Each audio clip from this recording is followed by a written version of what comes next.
Dari 7 presiden yang pernah ada di Indonesia, baru kali ini ada presiden yang berani menyentuh oligarki. Pasti bilang, bapak-bapak itu, wah ternak wowok loh. Target kita adalah oligarki. Saya sampai ini, Pak, itu PIK 2 kenapa dibiarkan? Langsung keluar instruksi, cabut. Saya ada bintang 3, pensiunan polisi nyatakan, harusnya kau dapat uang banyak. Kenapa? Dengan kau teriak terus, maka mereka dapat uang banyak. Karena pasti menyatakan, kami kendalikan saya hidup, mana ongkos. Jadi hati-hati juga.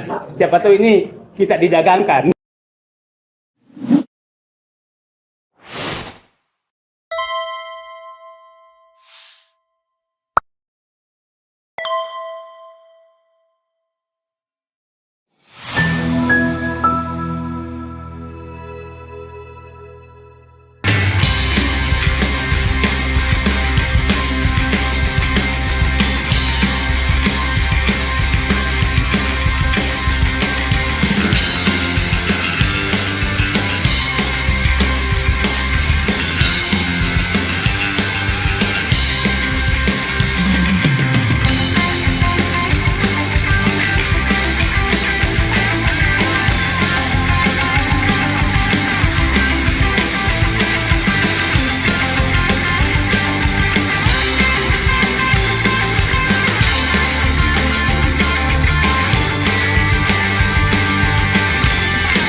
Assalamualaikum warahmatullahi wabarakatuh.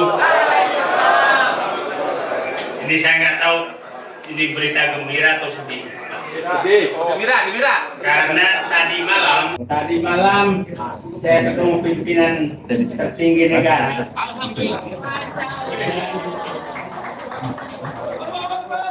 Dan melaporkan bahwa kami di luar akan menghimpun diri dalam gerakan berebut kembali kedaulatan.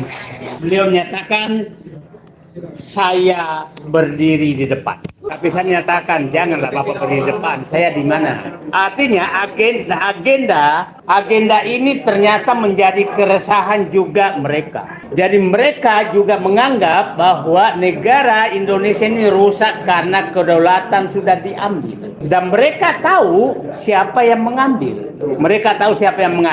Dan sepertinya mereka tahu bahwa tidak bisa merebut tanpa bapak-bapak dan ibu ikut merebutnya. Kita bukan ternak wowo, tapi kami adalah ternak kedaulatan. Itu jadi jangan sampai menyatakan berkumpul pasti termol menyatakan wah ini berubah jadi teror. Tidak, kami adalah ternak kedaulatan. Kalian yang merampas kedaulatan kami akan hadapi. Clear. Kalau di dalam sama agendanya, alhamdulillah. Kalau nggak sama, nggak apa-apa, kita jalan beda. Clear. Jadi itu saja. Nah, itulah kita lama berpikir agenda apa yang sama. Ketemu saya bahwa ini kedaulatan yang diambil karena merusak negara ini adalah pedagang kedaulatan. Dan pedagang kedaulatan yang paling tinggi adalah di partai politik. Itulah pedagang kedaulatan. Itu molnya pedagang kedaulatan. Pedagang kedaulatan kedua ada di Parcok. Pedagang kedaulatan ketiga ada di Parjo. Parjo partai hijau aja juga di situ, bukan Parcok aja. Ya, ada juga ya Pak Narko kan. Mudah-mudahan wirawan Pak beliau. Bukan. Di kita juga ada, di aktivis juga ada pada pedagang kedaulatan. Jadi siapapun yang pedagang kedaulatan adalah berhadapan dengan orang yang hadir di ruangan ini, itu clear. Siapapun yang ingin merebut kembali kedaulatan maka bersama dengan kita. Itu garisnya clear. Lupakan semua jaketnya apa, agenda kita. Kami mau mengambil lagi kedaulatan yang Anda serahkan kepada oligarki. Yang mengambil ini oligarki. Jadi musuh kita sederhana. Kalau dilihat oligarki itu hanya 60 orang. Masa kita 100 280 juta kalah sama 60 orang. Tapi 60 orang ini dompetnya tebal. Dan ada orang menjual terus dirinya kepada pemilik dompet ini. Padahal dia merampok. Bapak bisa bayangkan, 10 orang terkaya di Indonesia, itu kemiskinan naik 3 kali lipat, tapi kekayaan dia naik 3 kali lipat. Kan kurang ajar kan? Kurang ajar. Dan ini yang mereka dagang kedaulatan. Dia bujuk pejabat. Bukan pejabat lagi, DPR dibujuk bikin aturan, diketok. Setelah itu bujuk pejabat, kasih dia HGU. Habis itu minta duit ke bank. Habis itu dengan selembar surat datang ke bank, ngambil bank, bikin perusahaan. Habis itu masuk bursa, dirampok semua sama mereka. Terus kita menganggap dia hebat dan kita nggak pernah melawan. Nah, saatnya kita lawan mereka, clear. Nah, saya kaget juga, ternyata agendanya di dalam sama. Agendanya sama, bahwa dia menghadapi kedaulatan. Apa namanya? Ingin merebut kedaulatan. Yang saya katakan, kedaulatan yang saya tuntut adalah, cobalah yang problem ini, walaupun Bapak udah ngambil sawit, tambang apa segala, tapi pimpinan Parcok masih belum bisa disentuh, itu kedaulatan hukum belum dipegang. Itu harus segera. Nah, mudah-mudahan lah kita ya saya nggak tahu apa. Bapak Presiden tadi malam panjang, 4 jam lah ngobrol dengan gaya saya lah, nggak ada bedanya. Suka alhamdulillah, nggak suka juga alhamdulillah, biasa aja. Tapi kita sama, cinta NKRI, cara kita beda. Saya menyatakan ke Presiden, tidak ada oposisi terhadap program utama Prabowo, tidak ada. Program utama Bapak adalah mengembalikan kedaulatan, melawan oligarki, memberantas korupsi, membersihkan penegak hukum, dan sebenarnya intinya mengembalikan kedaulatan. Sama dengan kita.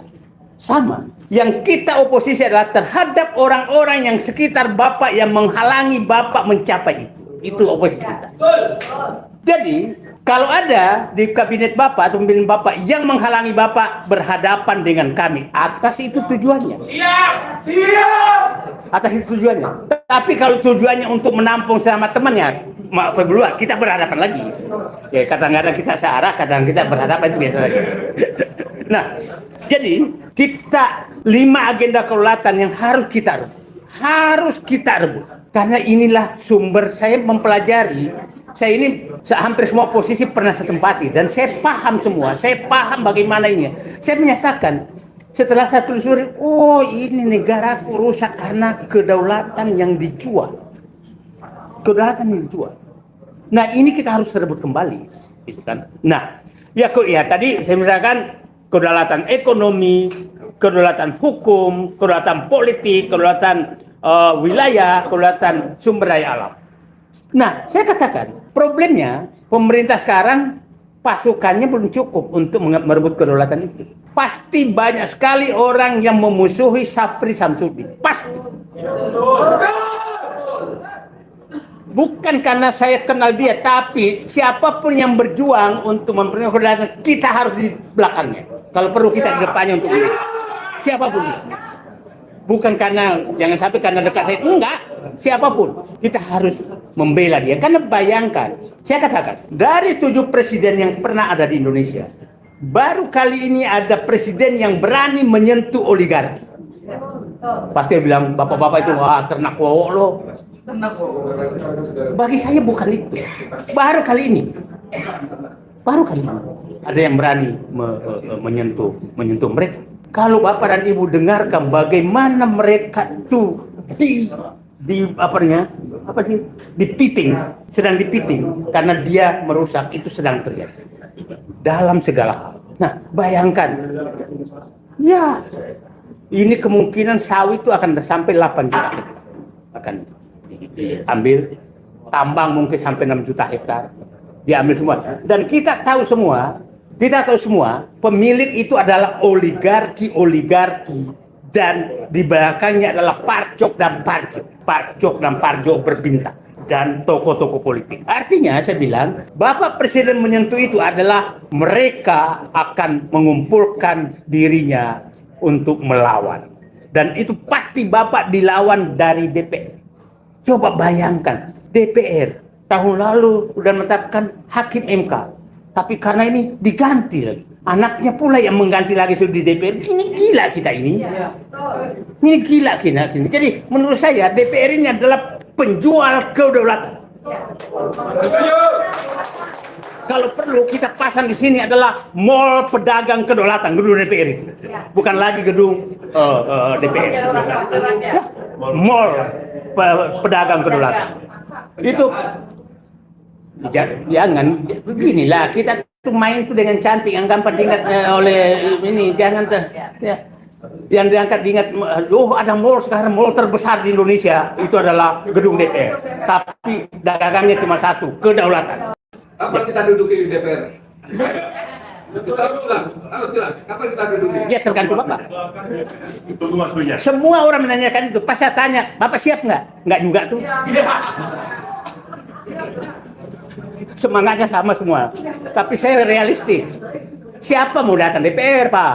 Dulu tuh ada bis kota, ada metro mini. Sekarang nggak ada, Pak. Jadi Bu itu gampang diucapkan, tapi mengumpulkan 1000 orang, ya Bapak aja lah, Bapak aja lah. Jadi lah, kita realistis saja lah, realistis dalam berjuangnya. Jadi sekarang menurut saya kita konsentrasi itu, karena capek kita nih. Saya tuh kan keluar dari menjadi manusia merdeka 15 tahun lalu, tapi ini ketemu begini lagi. Muter-muter nggak jelas. Ya saya kan sering ke ibu-ibu, ketemu kita foto lagi, apa sih ini? Di mana foto, ini foto lagi. Kok capek kita foto. Iya kan? Ya sering kan saya menyatakan itu, kita di sini foto, cuma di foto. Setelah berfoto saya katakan perjuangan udah selesai. Habis itu kirim WA, Allahu Akbar.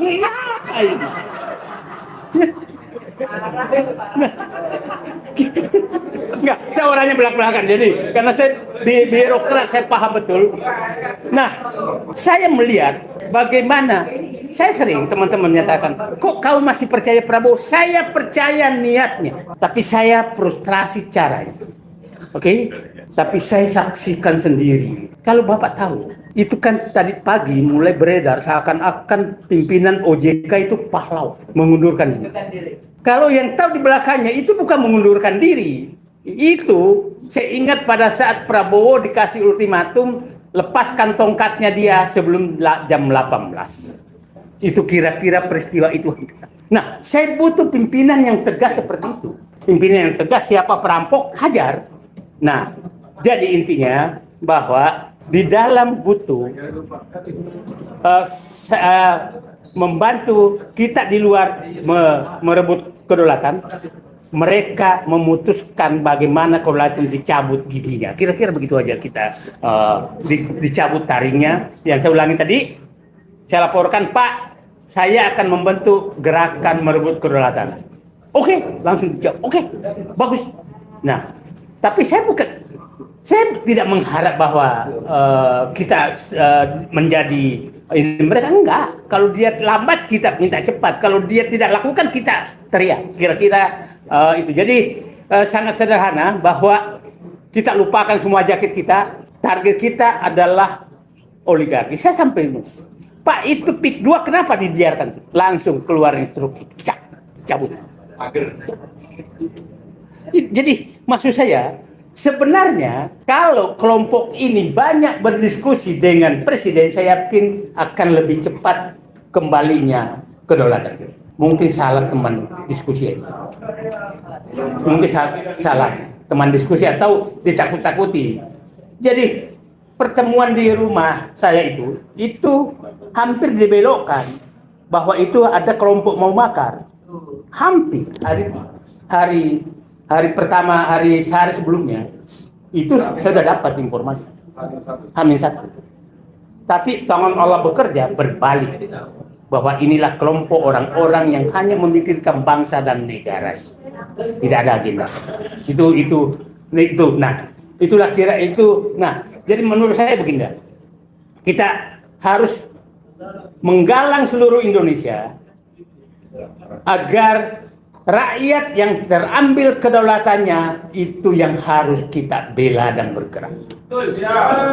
Yang tanahnya tergusur kita tampung dan bentuk seluruh wilayah agendanya satu adalah orang rakyat yang diambil kedaulatannya. Anggota DPR menjual kedaulatannya, kita hajar. Anggota DPRD yang ini kita hajar. Siapapun menjual kedaulatan adalah kita hajar. Adalah musuh kita. Mau di dalam pemerintahan, di luar pemerintahan juga banyak pedagang kedaulatan.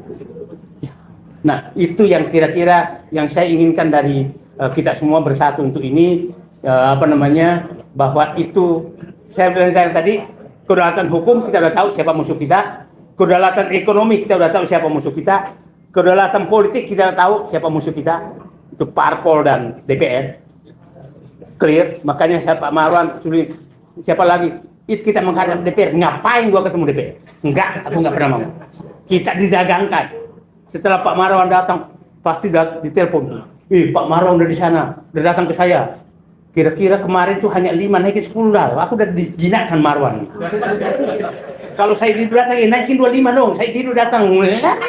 Kita yang didagangkan. Itu yang kenapa saya nggak pernah mau datang ke mereka. Karena kita yang didagangkan.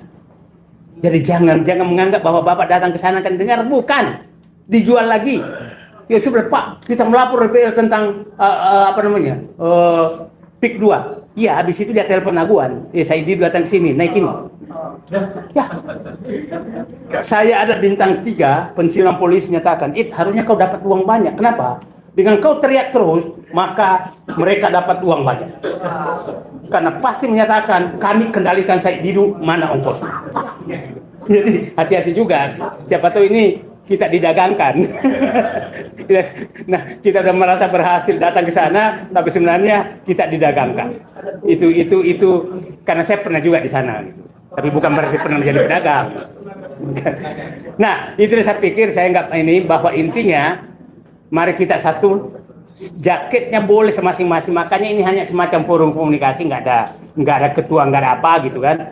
Supaya cuma agendanya kita sekarang, agendanya dimanapun kita satukan ke agenda ini untuk merebut kembali kedaulatan. Dengan agenda merebut kembali kedaulatan, maka dipastikan yang tersentuh pertama adalah geng SOP. Pasti yang tersentuh pertama. Solo oligarki partai. Itu kira-kira yang akan tersentuh pertama. Nah, mungkin nanti kita lihat siapa yang mengkoordinir tentang masing-masing itu politik siapa, ekonomi siapa, ini siapa, dan itu isunya kira-kira apa. Dan menurut saya Pak, ya udahlah, daerah membentuk apa yang terjadi umpamanya Sulawesi Tenggara itu ya berarti oligarki sumber daya alam itu yang menonjol gitu kan, kira-kira itu. Itulah saya pikir saya punya keyakinan dengan mendengarkan. Saya awalnya dulu tuh pikiran saya Pak Sapri Samsudin menyatakan under pricing dan bukan Pak, ini tentang nilai under pricing itu apa misalnya bahwa 800 miliar dolar selama 30 tahun. Saya lihat angka kemarin malah 900 miliar dolar. Itu kelakuan oligarki merampok itu. 950 miliar dolar. Kalau digabungkan dengan lain 1,2 triliun dolar yang sudah diambil oleh mereka. Dan presiden punya data tentang, dan dia tahu siapa. Dia tahu semua siapa yang perampoknya itu. Nah, itu saya pikir ya kita nanti identifikasi apa dia, siapa perampoknya, siapa ininya tentang. Nah, itulah saya pikir ini saya ya mudah-mudahan kita ketemu jalan. Kita ketemu jalan kembali memperbaiki negeri ini, dan saya punya keyakinan kelihatannya oke.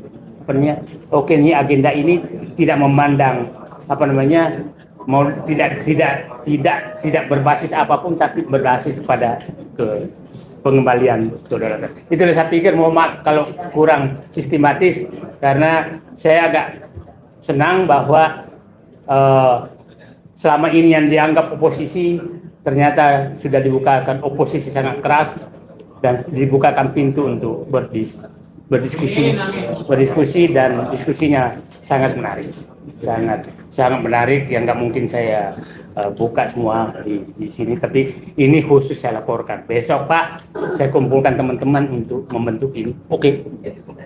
Tapi nggak usah, kita juga nggak mau dibawa pemerintah. Nggak mau. Ya, dia jalan dengan agendanya, kita jalan dengan agenda kita. Nah, ya. Oke. Terima kasih. Assalamualaikum warahmatullahi wabarakatuh.